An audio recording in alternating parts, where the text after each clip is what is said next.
Palakkad ഉപതെരഞ്ഞെടുപ്പിനിടെ മാധ്യമങ്ങൾക്കെതിരെ NN Krishnadas നടത്തിയ പരാമർശങ്ങൾ തിരിച്ചടിയായെന്ന് CPM ജില്ലാ സെക്രട്ടേറിയറ്റ്.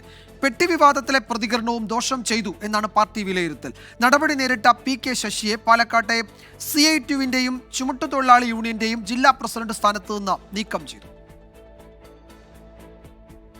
PK ശശിക്കെതിരെ സാമ്പത്തിക ക്രമക്കേട് ഉൾപ്പെടെ കണ്ടെത്തിയതിനെ തുടർന്ന് സംസ്ഥാന നേതൃത്വത്തിന്റെ അനുവാദത്തോടെ പാലക്കാട് ജില്ലാ കമ്മിറ്റി അച്ചടക്ക നടപടി സ്വീകരിച്ചിരുന്നു. ഇതിന് പിന്നാലെയും പാർട്ടി പദവികളിൽ PK ശശി തുടരുന്നത് വിമർശനങ്ങൾക്കിടയാക്കി. അതിനിടയിലാണ് ഇന്നലെ നടന്ന പാലക്കാട് ജില്ലാ സെക്രട്ടേറിയറ്റിൽ CITU ജില്ലാ പ്രസിഡന്റ്, ചുമട്ടുതൊഴിലാളി യൂണിയൻ പ്രസിഡന്റ് എന്നീ സ്ഥാനങ്ങളിൽ നിന്നും ശശിയെ നീക്കാൻ ധാരണയായത്. പകരം CPIM പാലക്കാട് ജില്ലാ കമ്മിറ്റി അംഗം PN മോഹനൻ CITU ജില്ലാ പ്രസിഡന്റായി ചുമതലയേൽക്കും. TM ശശി ചുമട്ടുതൊഴിലാളി യൂണിയൻ പ്രസിഡന്റാകും. KTDC ചെയർമാൻ സ്ഥാനത്ത് നിന്നും PK ശശിയെ മാറ്റുന്ന കാര്യം സർക്കാർ തീരുമാനിക്കട്ടെയെന്നും ജില്ലാ സെക്രട്ടേറിയറ്റ് നിലപാട് സ്വീകരിച്ചു. NN കൃഷ്ണദാസിനെതിരെയും ജില്ലാ സെക്രട്ടേറിയറ്റിൽ വിമർശനമുയർന്നു. അബ്ദുൾ ഷുക്കൂർ വിഷയത്തിൽ പ്രതികരണം തേടിയ മാധ്യമങ്ങളെ അധിക്ഷേപിച്ച കൃഷ്ണദാസിന്റെ നടപടി ശരിയായില്ല എന്നാണ് ജില്ലാ സെക്രട്ടേറിയറ്റിന്റെ വിലയിരുത്തൽ. പെട്ടി വിവാദം അനാവശ്യമെന്ന് പറഞ്ഞതും തിരിച്ചടിയായെന്നും പാർട്ടി വിലയിരുത്തി.